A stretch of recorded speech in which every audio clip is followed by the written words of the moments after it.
This is a true video recording of Chinese police assaulting a merchant. However, despite their numerical advantage, the police were ultimately killed by the merchant in self-defense, resulting in 1 police officer dead and 8 injured.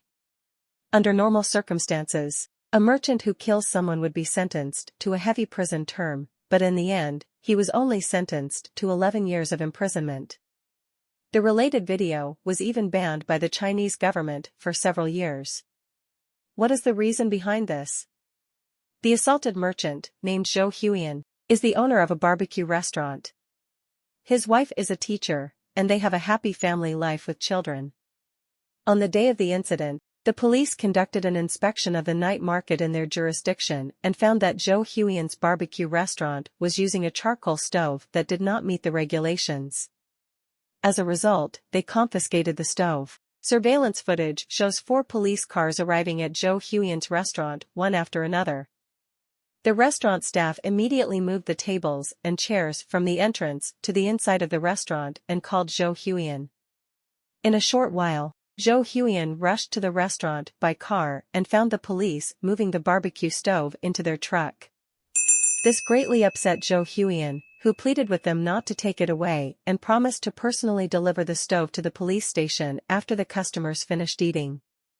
However, the police insisted on taking the stove away immediately. Under heightened emotions, Zhou Huiyan climbed onto the truck to stop them.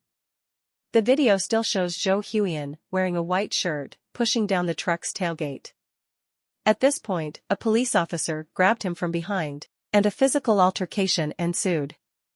Subsequently, several urban management officers joined in and began beating Zhou Huiyan. At that time, a passerby recorded a video of the incident. In the footage, it can be seen that there were at least 2 urban management officers taking turns to punch Zhou Huiyan on the truck. 5 other officers were watching from below the truck. The beating lasted for at least a minute before Zhou Huiyan ran back to his car, started it, and drove towards a group of urban management officers on the road. 1 police officer was knocked down and kept looking around as Zhou Huiyan got out of his car to observe the situation. However, upon seeing Zhou Huiyan getting out of the car, a large number of police officers in the vicinity began assaulting him with metal rods. This entire process was also captured by other merchants. The video shows more than 10 urban management officers chasing and beating Zhou Huiyan with metal rods used for removing billboards. Zhou Huiyan's clothes were torn and the metal rods were bent. Afterwards, Zhou Huiyan ran back into his shop, and when he saw that Zhou Huiyan had fled, the urban management officers began smashing his car. In a short while, Zhou Huiyan re-emerged with a knife, accompanied by several people, and the subsequent stabbing incident occurred.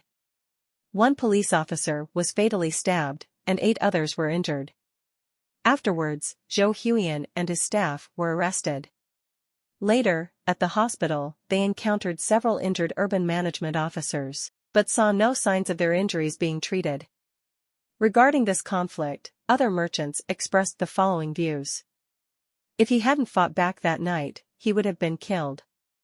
Everyone agrees that the owner, Zhou Huiyan, is a good person who doesn't charge money for meals for elderly people in need. In the face of substantial surveillance evidence, the court concluded that the police had used excessive force in law enforcement.